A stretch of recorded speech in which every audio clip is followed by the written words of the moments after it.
3 consecutive years of very, very harsh drought events, often preceded by drought.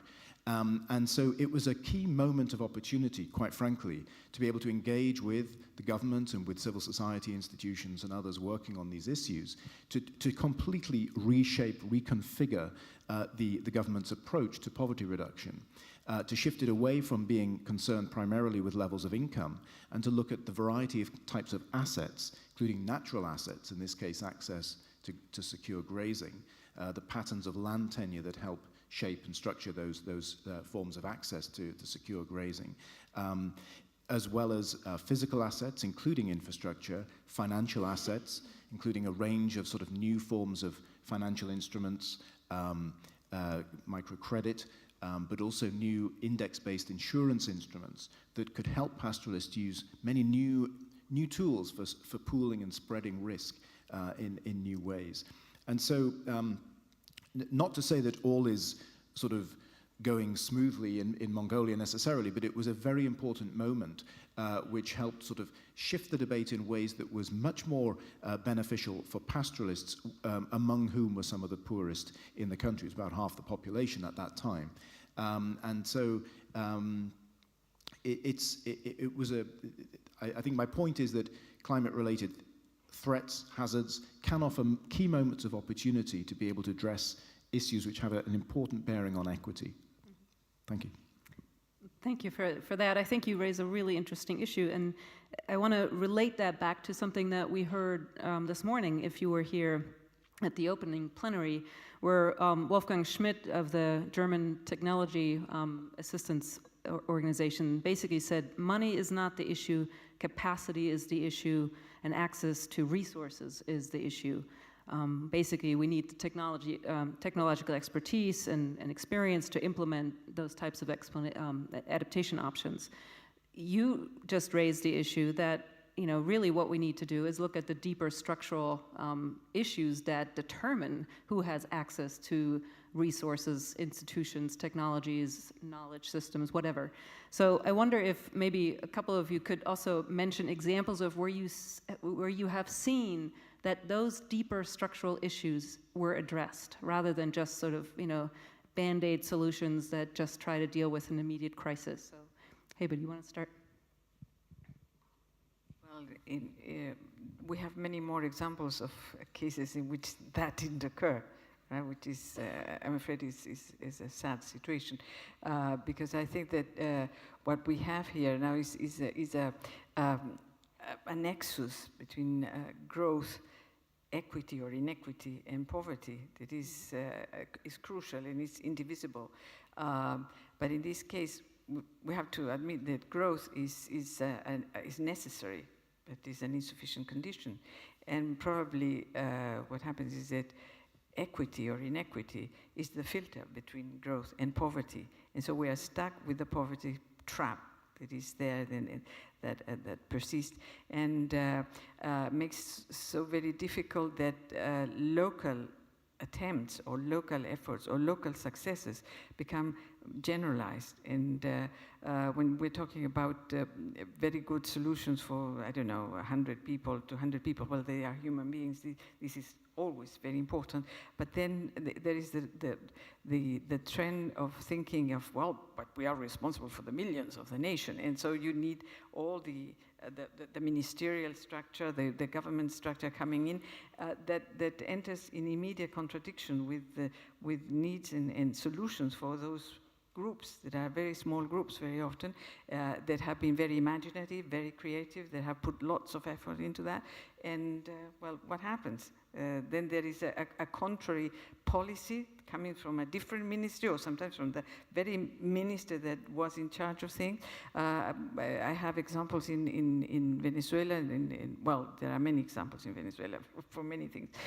But an example of in the Grand Savannah in the Amazon region, where you have very fragile ecosystems, very vulnerable local population, ethnic groups, that live there, innovative solutions that are being designed by themselves in collaboration with some government or non-governmental offices. But then you have a policy of, well, now we have to build the transnational bridge with Brazil, or with the new railway development, or the new road, trans-Amazonic road, or the tourism has to be open, or we need to open up land for grazing, and you know, we all are terrified because this is happening, and there are good intentions from government, but then this tremendous conflict between contradictory policies,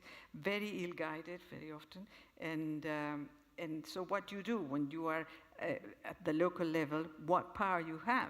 And so that's why I say, well, our institutional order has too many failings, and we need to go about that. Thank you. Would you like to maybe add an example of where, you know, okay, I'll come back to you in a second. Just want to involve as you was speaking, I was thinking one thing, and that is that the challenge we have is still on upscaling. We have a number of individually successful projects, activities at the local level that have failed to be successfully upscaled. And perhaps we need to study more what are the dimensions that make the upscaling so difficult. From my development experience, however, there is one thing that determines the success rate, and that is the human factor. No matter how well or badly designed a project is, there where you have the people's individual commitment, the external partners as well as the recipients, and they are engaged, you do see successful, lasting results. Then this is brought up at the level of the policymakers. They see that it has been a successful experience. They make it into a policy, and that's where it doesn't work.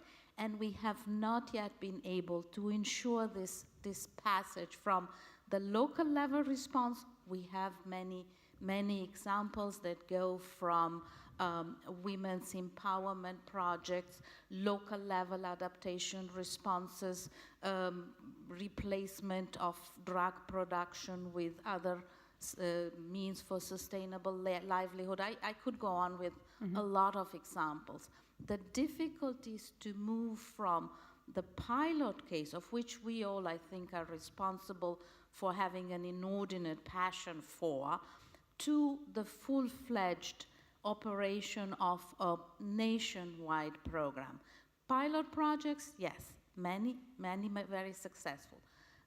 The full-fledged implementation of a coherent policies in many cases fails to reach the results that an automatic mathematical extrapolation would lead us to expect. And I would raise this point particularly because as social scientists, I think you may want to look into where are the missing links that make this process impossible.